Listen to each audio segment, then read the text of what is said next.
The Lord be with you. And with your spirit. A reading from the Holy Gospel according to Mark. Glory to you, O Lord.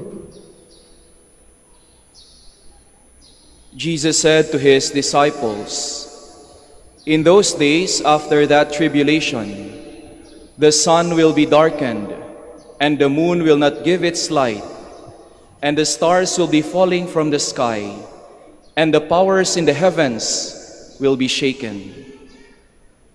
And then they will see the Son of Man coming in the clouds with great power and glory, and then he will send out the angels and gather his elect from the four winds, from the end of the earth to the end of the sky. Learn a lesson from the fig tree. When its branch becomes tender and sprouts leaves, you know that summer is near. In the same way, when you see these things happening, know that he is near at the gates. Amen, I say to you, this generation will not pass away until all these things have taken place. Heaven and earth will pass away, but my words will not pass away. But of that day or hour, no one knows, neither the angels in heaven, nor the Son, but only the Father." The Gospel of the Lord. Praise to you, Lord Jesus Christ. Please be seated. Isang mapagpalang araw po sa inyong lahat at maligayang pagdating sa dambana ng ating mahal na ina ng Santo Rosario ng Manawag. Ang ebanghelyo natin ngayong linggo ay nakakatakot pakinggan sapagkat ito ay tumutukoy sa end of times or end of the world o tinatawag na iba na doomsday. Bakit ganito ang tema ng ating ebanghelyo? Dahil patapos na rin po ang ating liturgical calendar. 2 Sundays from now, we will celebrate again, start again, another liturgical year, ang Adbyento, ang ating paghahanda sa Pasko. Next week, next Sunday, it will be the solemnity of Christ the King. Christ the King, Kristong Hari. Kaya itong 33rd Sunday, ang tema hanggang next week is all about the end of the world, the end of times, doomsday. One time nakasakay ako ng taxi sa Manila, tapos yung driver nagkwento sa akin. At nung nasabi ko sa kanya, ako ay magpapari, hindi pa ako pari noon, isa pa akong diakono, bigla siyang nag-iba ng topic. Yung sabi niya, "Father, alam niyo po ba yung darating na doomsday? Kasi ang dami ko pong napapanood sa Facebook o kaya sa social media na magugunaw na ang mundo. Magkakaroon na ng 3 days of darkness."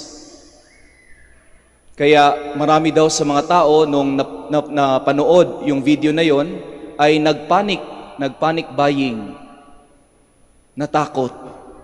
Sabi ko naman sa kanya, tingin ko maraming tao hindi magpapanik. Bakit? Basta may wifi. Mga tao ngayon, di bali ng anong mangyari sa labas kung may wifi, Netflix and chill lang ang gagawin. Di ba? Huwag lang mawala yung wifi o yung kuryente. Okay na yung mga tao, hindi yan magpapanik. Pero sabi ko rin sa kanya, alam mo, ang dami ng hula, ang dami nang nagpredict kung kailan mangyayari ang doomsday. Pero lahat sila nagkamali. Lahat sila or marami sa kanila, wala na sa mundong ito, namatay na. Hindi nila nasaksihan ang kanilang mga panguhula. Kaya siguro, yung focus ay hindi dun sa kailan. It's not about when, but on how. Hindi kailan, kundi paano natin paghahandaan ang doomsday. Sabi pa ng isang kakilala ko, hindi ako takot sa doomsday. Bakit? Great equalizer. Kung mamamatay tayong lahat, wala na tayong problema. Hindi mo na iisipin kung anong gagawin mo next week, ano ang kakainin mo sa susunod na mga araw. Wala ka ng problema. Hindi ka na magbabayad ng utang. Hindi ka na magbabayad ng bayarin sa araw-araw. Great equalizer, wala na lahat. Kasi tapos na ang mundo, tapos na ang lahat. Kaya bakit tayo matatakot, sabi niya? Alam mo, mas natatakot ako sa katapusan ng buwan, end of the month. Kasi yan yung nakakatakot. Diyan na maniningil yung mga pinag-utangan mo, diyan na maniningil yung bayad sa kuryente, bayad sa tubig, bayad sa renta, bayad sa wifi. Yun yung nakakatakot. Yung sweldo mo, dadaan lang sa mga kamay mo. At ang hirap mag-budget, ang sakit sa ulo, ang sakit sa dibdib. Kaya sabi niya, mas takot siya sa end of the month kaysa sa end of the world.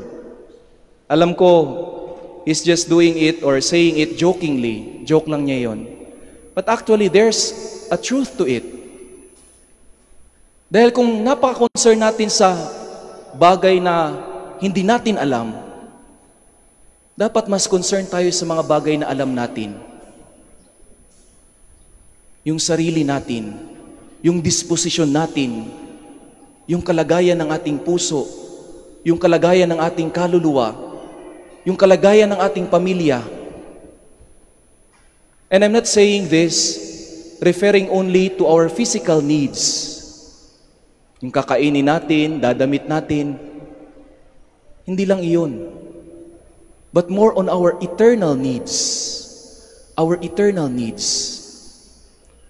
Are we preparing ourselves, hindi lang sa doomsday, kundi sa pagdating ng ating Panginoon, balang araw? Because doomsday in the gospel is only in the first part, in the first paragraph. Mayroong around five paragraphs sa ating gospel ngayon. At isang paragraph lang ang tumutukoy sa doomsday. The other, it's all about the coming of the Son of Man. Katapusan ng mundo, pero sa katapusan ng mundo, darating ang Diyos. Darating ang ating Panginoon. At sabi ni San Agustin sa kanyang Discourses on the Psalms, sabi niya, dapat hindi tayo matakot. Bakit? Dahil ang darating ay ang tao o ang siyang nagmamahal sa atin. Ang darating ay ang manunubos. Matakot lamang tayo kung ang mas mahal natin ay ang mga kasalanan natin. Matakot lamang tayo kung ang mas mahal natin ay yung mga bisyo natin. Dahil mas nalululong tayo sa pagmamahal ng mundo kesa sa pagmamahal natin sa Diyos. Kung ang focus natin ay makamundo lamang, sabi ng ating ebanghelyo, magugunaw ang mundo, didilim ang mundo. At kung lahat ng ating investment, ang ating oras, ang ating lakas, ang ating buong buhay, ay nakatuon lamang sa kung anong makukuha natin sa mundong ito, then everything will pass away. Lahat ng ating naipundar, magugunaw. Kaya sabi ng ating Panginoon, store your treasures not in this world. Because the treasures in this world will be destroyed by moth. Moth lang yung katapat. Or kalawang.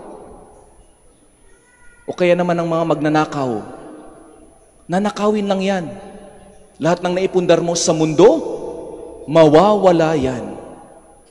Nung sabi ng ating Panginoon, rather store yourselves treasures in heaven, where neither moth, nor rust, nor thieves could break in and steal or destroy. Sa buhay natin ngayon, lalong-lalo na sa panahon natin ngayon, marami sa atin gustong sumikat, gustong magpundar ng legacy, gustong maging viral. Gustong makilala ng karamihan. Pero darating ang panahon, kahit gaano mo pa kasikat sa mundong ito, lilipas at lilipas ka rin, kukupas at kukupas ka rin. Yung kagandahan, kakisigan natin, pagdating ng panahon, manghihina rin tayo. Yung talino natin, pagdating ng panahon, magiging makakalimutin din tayo. Yung mga kaibigan natin, maraming concern sa buhay yan. Hindi rin tayo maaalala sa araw-araw. Kaya sabi ng ating Panginoon, do not put your trust on what is worldly, but what is heavenly. Pero masasabi natin, Panginoon, tao lang naman kami, tao lang naman ako, mahina, madalas nawawala sa tamang landas, madalas nadadapa, madalas nagkakasala. Tao lang naman ako.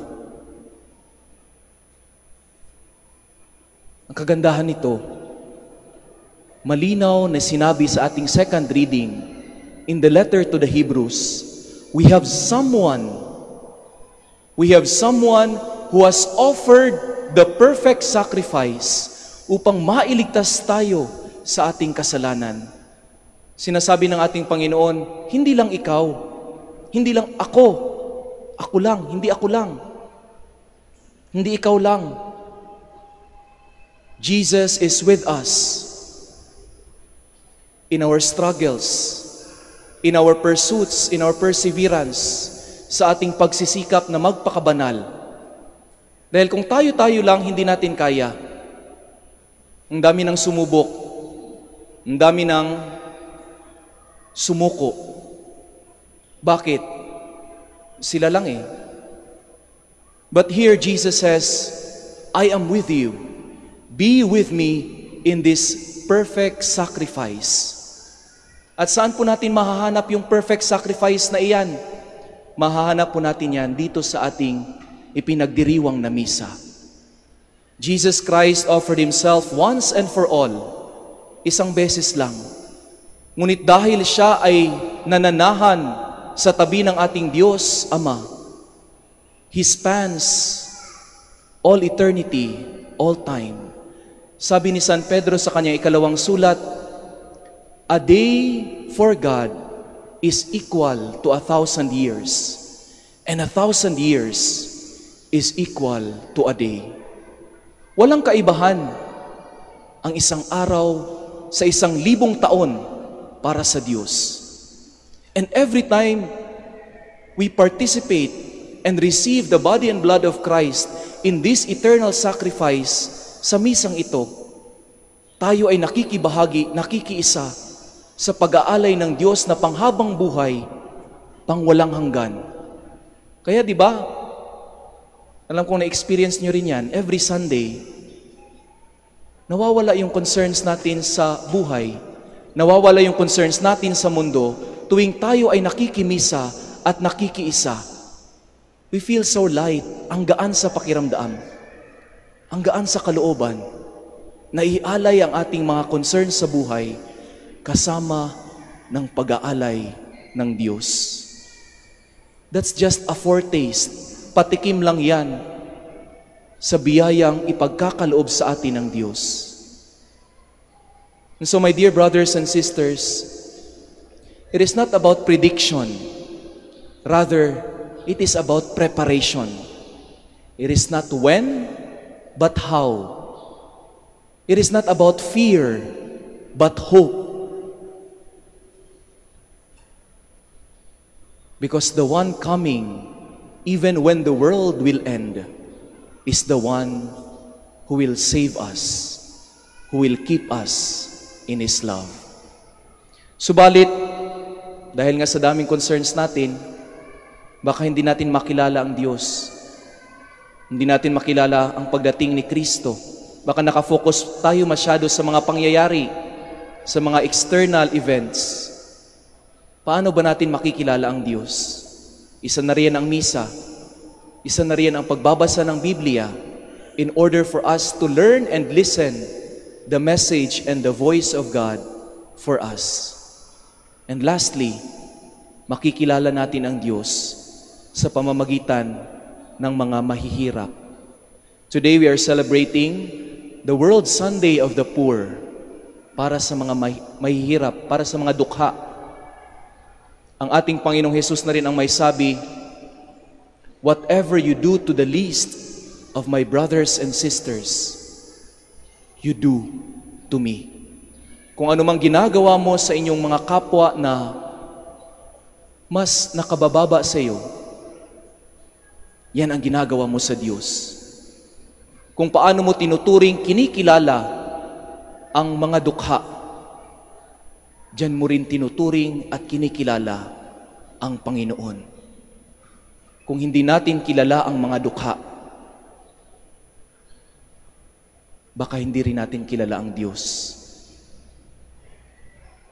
So my dear brothers and sisters, our celebration in the Eucharist, our study of the Scriptures, must also translate in our knowledge, in our encounter, engagement, and love for the poor sa ating mga kapatid na dukha.